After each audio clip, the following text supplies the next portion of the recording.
Vamos abrir as nossas Bíblias lá no livro de Levítico, no capítulo 1, primeiro capítulo de Levítico, livro da lei.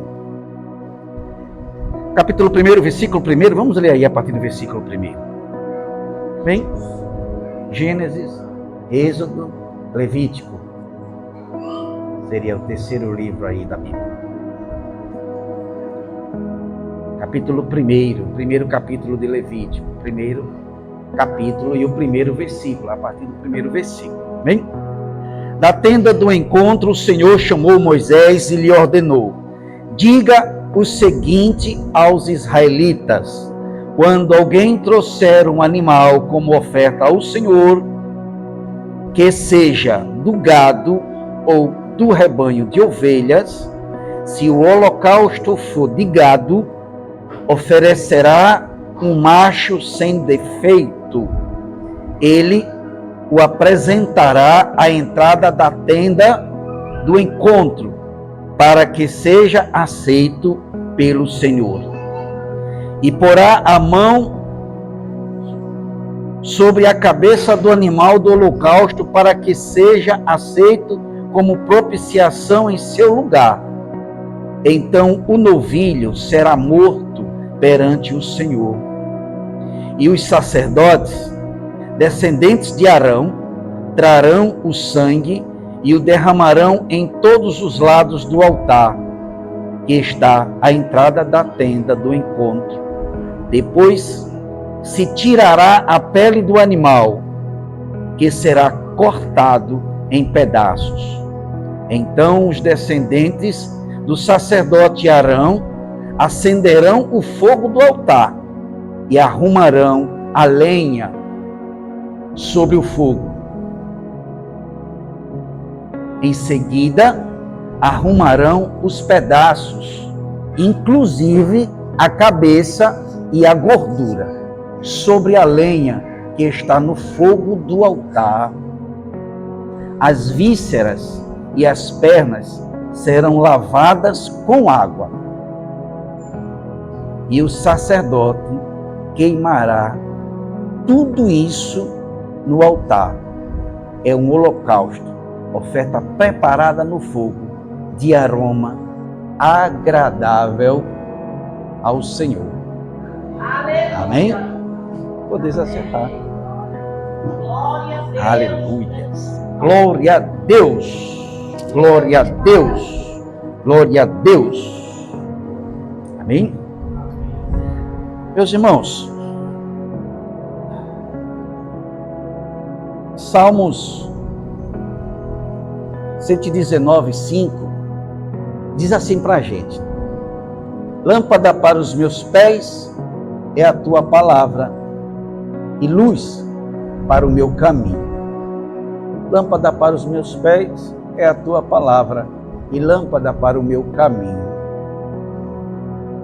Escute bem.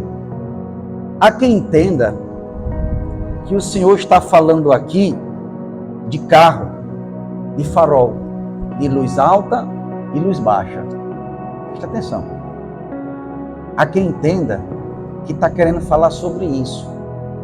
Porque quando você observa um carro, ele realmente tem esses dois faróis, que é o farol alto, né, chamado farol alto, lâmpada alta, farol alto, e o farol baixo.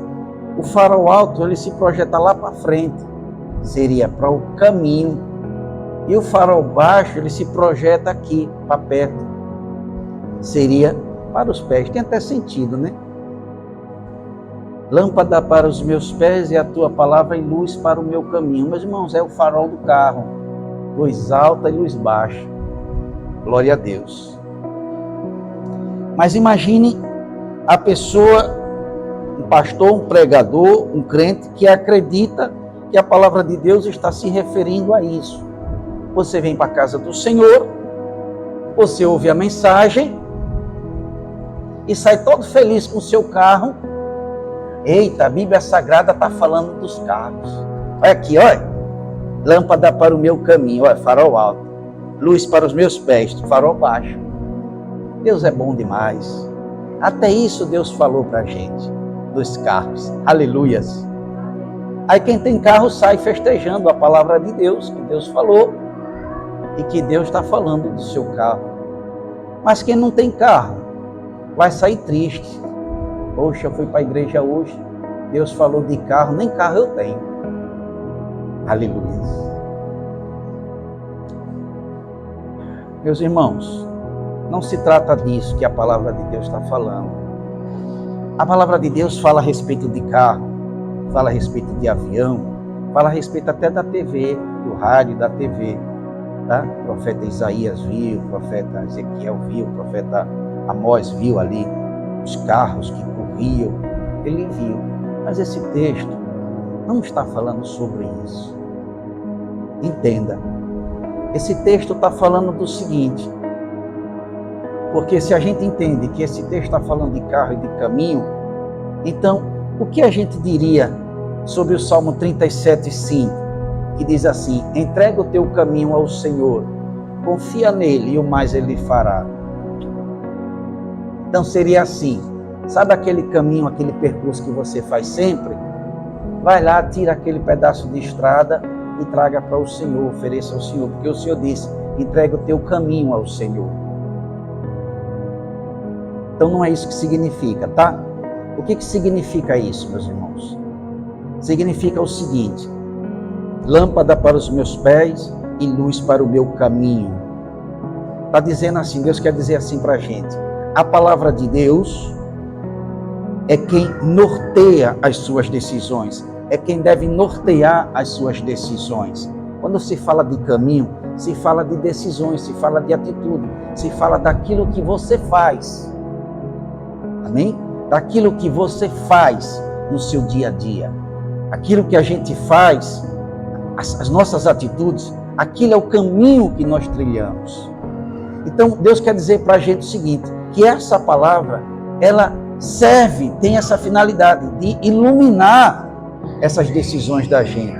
Que a gente não faça nada porque a gente quer, porque a gente acredita, porque que a gente acha, mas que a gente faça baseado na palavra. Se a palavra nos instrui, nos orienta a fazer, a seguir, então a gente faz. Lâmpada, luz para o nosso caminho. E o que significa lâmpada para os nossos pés? A palavra de Deus em Jeremias diz que o nosso coração é enganoso. Mais do que tudo. Então, muitas das vezes, o nosso coração nos engana e é promovido uma autojustiça. Nós entendemos, nós acreditamos que somos fiéis, nós entendemos, acreditamos que somos justos, aleluias, que não cometemos pecados, aleluias. Por que nós entendemos isso? Porque o nosso coração é enganoso. A gente não consegue, o pecado, Jesus falou que o nosso pecado, os nossos novos pecados, quando a gente aceita Jesus, estamos limpos, mas os nossos novos pecados, eles sujam os pés. Então, é isso que a palavra de Deus quer dizer. Ele quer saber se você está em pecado, não olhe para o seu coração, não olhe para a sua justiça, olhe para a palavra.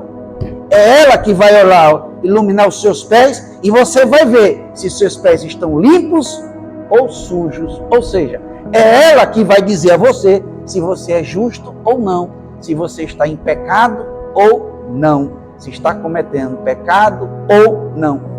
É ela. Aleluia. Não é o seu coração, é ela. Amém? Então, lâmpada para os meus pés, é ela que vai revelar. Ela não vai apontar ou acusar, ela vai revelar se seus pés estão limpos ou sujos. Amém? Ela nem vai limpar, nem vai sujar. Ela vai revelar. Você ilumina, meus pés estão limpos. Estou de boa com Deus. Ilumina pela palavra, meus pés estão sujos. Preciso consertar a minha vida. Preciso mudar de atitude. Preciso mudar de comportamento. Glória a Deus. Amém? E luz para o meu caminho, as decisões. Aleluias. Por que eu trago isso? Porque muitas das vezes a gente ouve a palavra mal interpretada, ou a gente lê a palavra e interpreta mal. a gente não consegue entender o que o Senhor está querendo dizer para a gente e a gente trazer para a nossa prática de vida. E a gente agora andar pela palavra, né? Ser iluminado pela palavra. Para que a gente seja iluminado pela palavra, nós precisamos compreender, a gente precisa saber o que ela está falando. Precisa saber o que ela está dizendo que a gente deve fazer. Amém?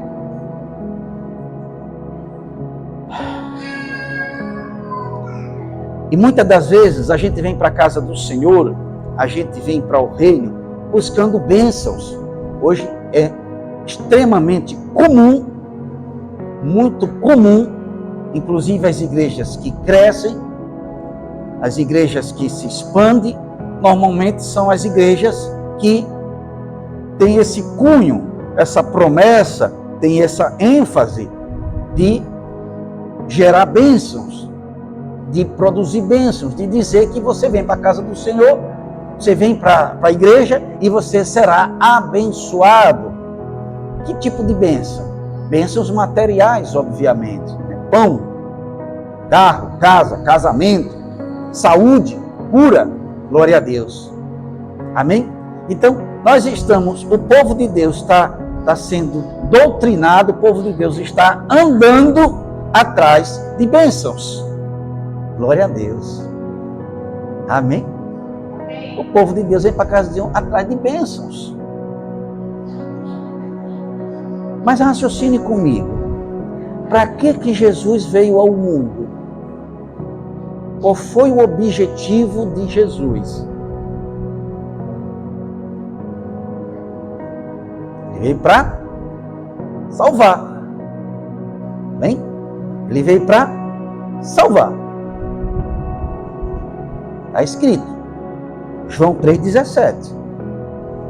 Porque Deus enviou o seu Filho ao mundo, não para que condenasse o mundo, mas para que o mundo fosse salvo por ele. Então, para que Cristo veio ao mundo? Para exclusivamente e unicamente. Amém? Amém. Vamos ficar bem claro isso, igreja. Para que Jesus veio ao mundo? Para salvar. Veio para dar casamento a você? Não, não veio para isso. Veio para salvar você. Ele veio para lhe dar carro? Não, não veio para isso. Ele veio para salvar você. Ele veio para lhe dar casa? Não. Ele veio para salvar você. Ele veio para lhe dar saúde? Não. Ele veio para salvar você. Amém? Amém. Ah, então ele não vai dar carro, não vai dar casa, não vai dar casa, não vai dar... Não, vai dar tudo isso. Mas em segundo plano. Quando ele alcançar o objetivo dele, que é salvar. Uma vez você salvo, uma vez cumprido o plano dele na sua vida, aí sim você é salvo. Você tem o seu nome escrito no livro da vida. Aí ele pode lhe dar toda sorte de bênçãos.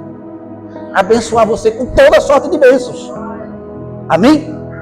Mas agora que você está salvo, que ele cumpriu o plano primário, ou plano principal, que é salvar. Se ele não consegue salvar você, para que ele vai lhe dar carro? Para quê? Para que ele vai lhe dar casa, casamento? Para que ele vai lhe dar saúde? Para quê? Você vai morrer. Você está perdido. Você vai para o inferno. Aleluias. Ele não consegue ser o Senhor da sua vida. Ele não consegue lhe salvar. Para que ele vai lhe dar bens? Glória a Deus. Então não tem objetivo. Não tem propósito. Amém? Porque ele não salvou você. Ele não conseguiu salvar você. Glória a Deus. Ah, então todo mundo que recebe um dom, uma visão, ganha um carro, ganha um casamento, ganha uma cura, vai lá na igreja, é revelado e ele é curado. Então todos aqueles que ganharam isso é porque estão salvos. Não. Então por que Jesus faz isso? Por que Deus faz isso? Se você não está salvo. se ele não cumpriu na sua vida o objetivo para o que ele veio, tudo que ele passou, tudo que ele viveu, toda renúncia, toda dor, todo sofrimento, ele não conseguiu cumprir na sua vida, não conseguiu te salvar. Aí ele faz o seguinte, ele não consegue ser fiel, não consegue me obedecer, porque para que eu possa salvar, é preciso crer. O Senhor amou o mundo de tal maneira que deu o seu Filho unigênito para que todo aquele que nele crê não pereça, mas tenha a vida eterna. Ele não consegue crer em mim, ele não consegue se conectar a mim, ele não consegue ouvir a minha palavra, ele não consegue ler a minha palavra, ele não consegue ser fiel. Eu vou dar um empurrãozinho, eu vou dar uma ajuda, vou curar ele, vou curar ela, vou conceder um bem material, vou dar uma casa, vou dar um carro, vou dar a cura, para mostrar a ele, a ela, que eu sou Deus e que eu posso dar essas coisas. Mas o objetivo de eu fazer isso é que as pessoas entendam que eu tenho um plano maior na vida deles, que é o plano de salvação. Que eu estou fazendo isso para salvar, porque ainda não consegui salvar vocês. Glória a Deus. Amém? Então, para que Deus vai nos abençoar sem salvação? Só para que a gente caia em si e busque a salvação. Agora, uma vez salvo, a gente entendeu, a gente vem para a casa do Senhor para adorar, a gente vem para a casa do Senhor para servir, a gente vem para a casa do Senhor para obedecer, a gente vem para fazer a vontade de Deus, que é dessa forma que nós alcançamos a salvação. E o Espírito de Deus testifica com o nosso Espírito que nós somos salvos. Aí sim, ele disse, agora eu posso abençoar você, porque eu cumpri na sua vida o plano principal, que eu salvei você. Posso lhe dar tudo que você quiser, contanto que você não se corrompa e abra mão daquilo que é o principal, que é a salvação.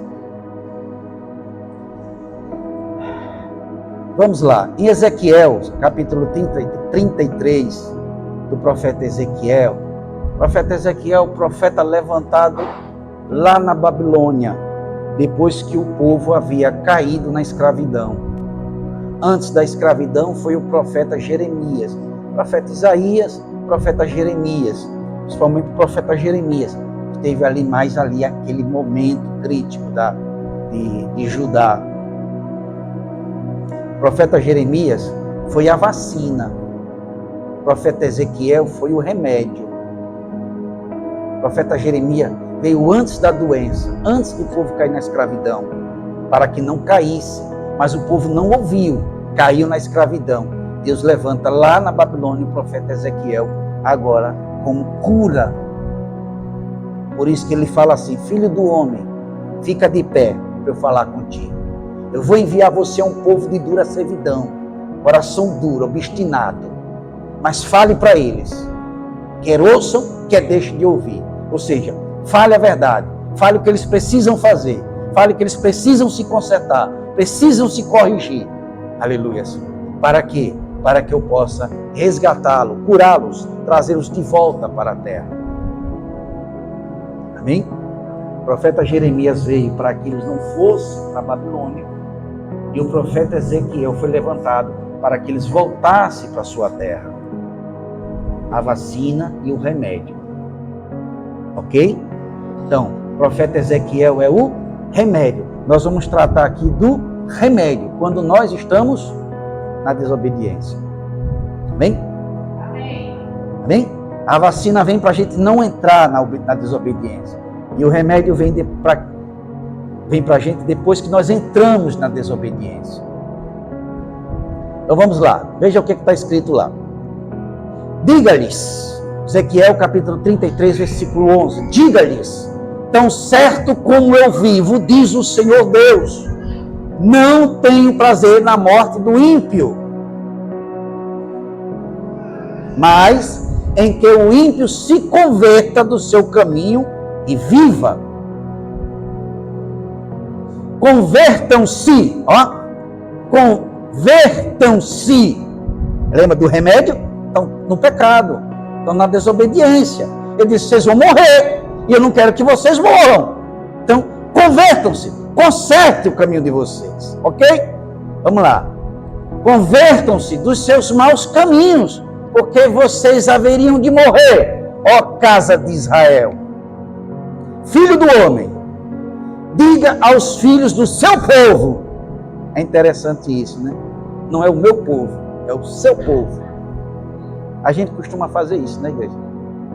Casal, o filho faz uma coisa bacana. Olha, meu filho, minha filha, faz uma coisa errada. Olha o que é que teu filho está fazendo. Não é? Se é uma coisa boa, o filho é nosso. Se é coisa ruim, o filho é da outra lá, é da mulher, do marido. Né? Olha o que é que teu filho está fazendo. Deus também é assim. O povo está bem, meu povo. Quando o povo está ruim, é o teu povo aí, olha. Ele fez a mesma coisa aqui. Fez com Moisés, fez aqui com Ezequiel, tá? Filho do homem, diga ao teu povo. Esse povo hebreu não é meu, não, é teu. É meu, não, é teu. Mas veja só, preste atenção agora o recado que Deus manda para ele dizer ao povo de Ezequiel. Filho do homem, diga aos filhos do seu povo. Preste atenção, igreja. A justiça do justo não o livrará no dia da sua transgressão. Quanto à maldade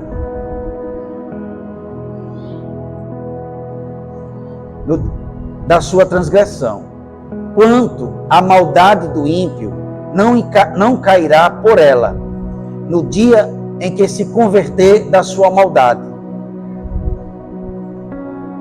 Amém? Ele está falando aqui do justo e do ímpio, tá? Nesse versículo. Vamos lá de novo, para que fique claro.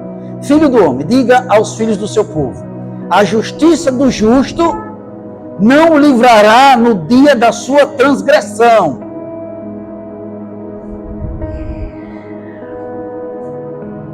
Ok? Quanto à maldade do ímpio, não cairá por ela, no dia em que se converter da sua maldade. Nem o justo, pela sua injustiça, poderá viver no dia em que pecar. Nem o justo, pela sua injustiça, poderá viver no dia em que pecar. Amém? Então o Senhor está dizendo assim, olha, deixa eu dizer ao meu povo, deixa eu dizer à igreja. O negócio é o seguinte, você é santo, você é justo, então permaneça. Porque no dia que você pecar, sabe essa justiça que você cometeu, o que você fez de certo? Já era. Eu vou deletar e você vai morrer. Agora, se aquele seu parceiro vivia na vida de desobediência e ele resolver mudar de vida e consertar, sabe aquela maldade dele? Ó, vou esquecer e eu vou salvar ele. Então, o ímpio, o justo morre porque pecou, a justiça vai ser esquecida. E o ímpio vai viver porque fez a coisa certa. A injustiça, o pecado vai ser esquecido. Aí ele continua, tá? Ele vai dizer isso aqui. Não cairá por ela no dia em que se converter da sua maldade. Nem o justo pela justiça poderá viver no dia em que pecar. Versículo 13. Quando eu disser ao justo que certamente viverá, né? Que a gente falou aqui. Se o Espírito de Deus testificar com o teu Espírito que você é salvo, se eu testificar com você que você é salvo, está vivo, olha o que ele diz. Quando eu disser ao justo que certamente viverá, você está salvo, você vai viver. E ele, confiando na sua justiça, fizer maldade ou cometer pecado, vamos colocar assim, não me lembrarei de nenhum de seus atos de justiça. Ele morrerá por causa da injustiça que cometeu. Amém? Você levou uma vida de fidelidade e obediência, alcançou a santificação. O Espírito Santo de Deus testificou com o seu Espírito que você é salvo, está salvo. Aí você agora é salvo, está salvo, Bom, estou salvo, agora eu vou dar meus pulos. Agora eu vou levantar o nariz, vou empinar. Agora eu vou bradar. Agora eu vou fazer como eu quero, do jeito que eu quero. Não vou mais respeitar, não vou mais honrar. Vou dar meus pulinhos. Agora eu estou salvo, agora eu sou de Deus. Aleluia, derramando. Deus cumpriu o plano dele na minha vida, me salvou. Agora eu posso dar meus pulos. Aí você diz, pulou, morreu. Perde a salvação que havia sido dada. Tá bem? É isso que está dizendo aqui, né? Quando eu disse ao justo que certamente viverá, testificar com o seu espírito que você é santo, que você é salvo, e confiando na sua justiça, fizer maldade, pecar, seja lá qual for o pecado, não me lembrarei de nenhum dos seus atos de justiça, e ele morrerá por causa da injustiça que cometeu. E quando eu disser ao ímpio que certamente morrerá, olha, se eu vier hoje aqui, só 3 vão subir. O Senhor falou isso. Então está dizendo que é o ímpio. Você vai morrer. Você não, um desses 3, você vai morrer. Eu vou vir buscar a igreja e você vai ficar. Você vai morrer. Ele está falando com o ímpio, ele está falando com o pecador, ele está falando com o desobediente, ele está falando com aquele que está na vida do pecado. Eu estou dizendo a você, você vai morrer. Aleluias. Por que você vai morrer? Porque você está na vida de pecado. Então ele diz assim, se eu disser ao ímpio que você vai morrer, certamente morrerá, né? Não vai morrer, né? Certamente morrerá. Por que ele diz você vai morrer? Ele diz certamente morrerá, por causa da atitude que ele está naquele momento. Então seria, se você continuar essa atitude, você vai morrer. Mas se você mudar, você não morre. Então seria, certamente vai morrer se permanecer dessa forma, agindo como está agindo, fazendo o que está fazendo. Você vai morrer. Não tenha dúvida. Aí ele disse, se eu disser ao ímpio que certamente morrerá, e ele se converter do seu pecado, fizer o que é justo e reto, restituir o penhor, devolver o que roubou, andar nos estatutos da vida e não fizer maldade, certamente viverá, não morrerá. Mais uma vez ele diz o quê? Certamente. Por quê? Porque ele pode se arrepender do que fez, consertar a vida como fez Zaqueu. Zaqueu fez isso, vou pegar metade do que eu tenho dar aos pobres, e aqueles que eu roubei, eu vou devolver 4 vezes mais. Hoje veio salvação a esta casa, o Senhor falou. Só nesse momento que o Senhor falou. O Senhor não falou quando Zaqueu disse, vamos lá para casa, e recebeu ele gostoso. A Bíblia diz que Zaqueu recebeu Jesus gostoso, com alegria. Mas Jesus não falou nada. Mas quando Zaqueu se converteu e decidiu mudar de vida e determinou que iria fazer agora a coisa certa, o Senhor disse, hoje chegou salvação a esta casa. Seria, hoje Zaqueu cumpriu o plano, o propósito para que eu vim salvar, eu vim para isso, para que as pessoas consertem os seus maus caminhos e eu perdoe o que fez de errado e escreva o seu nome no livro da vida. Então, não é só se converter não, viu gente? Não é só querer fazer a coisa certa. Tem que lembrar de onde caiu, tem que consertar, né? Algumas coisas tem que consertar o que fez de errado. Restituir o penhor, devolver o que roubou, andar nos estatutos da vida e não fizer maldade. Certamente viverá e não morrerá. De todos os pecados que cometeu, nenhum deles será lembrado contra ele. Fez o que é justo e reto, certamente viverá. Amém? A gente não vai ser salvo por ser crente, por ser pastor, por ser apóstolo, por ser levita, por vir para a igreja, por orar, por louvar, por cantar, por fazer caridade. Nós não vamos ser salvos por isso. Nós vamos ser salvos por observar a palavra de Deus, por fazer tudo conforme está escrito. E como é que nós vamos fazer isso? Como é que nós podemos fazer isso? Aí a gente vem para a leitura que nós fizemos. Essa palavra profética não está falando de bois, não está falando de ovelhas, a palavra que nós lemos. Ela está falando de nós. Ela está dizendo que é como nós devemos fazer. nós devemos nos considerar esse boi ou essa ovelha. E ele está dizendo, é assim que você tem que fazer. Você tem que vir para a casa do Senhor, permitir morrer, ser cortado, colocado no altar todo, você completamente, inclusive a cabeça. Você não pode agir pela sua cabeça. Você não pode agir pelo que você pensa, acha, acredita, gosta, quer. Até a sua cabeça também tem que ser colocada no altar, ali, ó, no fogo, para ser queimada. Até as suas patas, suas pernas têm que ser lavadas. E as suas vísceras. Porque você estava no pecado. Tem que ser perdoado. É a sua caminhada. É o que você vem fazendo. Tem que ser lavado. As suas víscerazinhas, né? Aquilo que você vem comendo aí fora. Aleluias. Tem que ser lavado. E depois de lavado, colocado também no altar e ser queimado. Tudo. Tudo. Aqui diz tudo. Aleluias.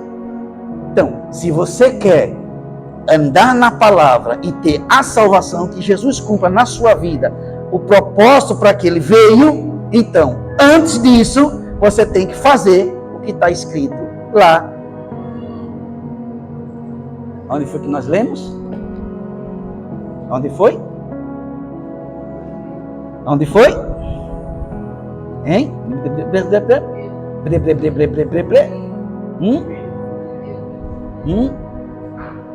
Nós temos que fazer o que está escrito lá em Levíticos primeiro. Nós temos que olhar para ali e dizer, então eu tenho que ser esse boi, que é dar o melhor para Deus. Ou seja um cordeirinho, seja um pombo. Aleluias. Mas tem que dar tudo. Você tem que morrer.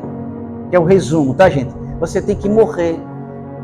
A gente só vai conseguir seguir a Cristo, ser fiel ao Senhor, se nós morrermos. Se a gente colocar o nosso corpinho lindo, nossos pensamentos lindos, nossos sonhos lindos, nossos desejos lindos e maravilhosos, a gente trouxer para o altar do Senhor e permitir que seja queimado completamente e a gente seja assim completamente purificado, fazer o que Jesus, em outras palavras, disse: quem quiser vir após mim, tome a sua cruz, morra, seja crucificado, morra completamente. Depois que você morrer, você me siga. Aleluias. Aleluias. Amém, igreja? Vamos ficar de pé, vamos orar ao Senhor.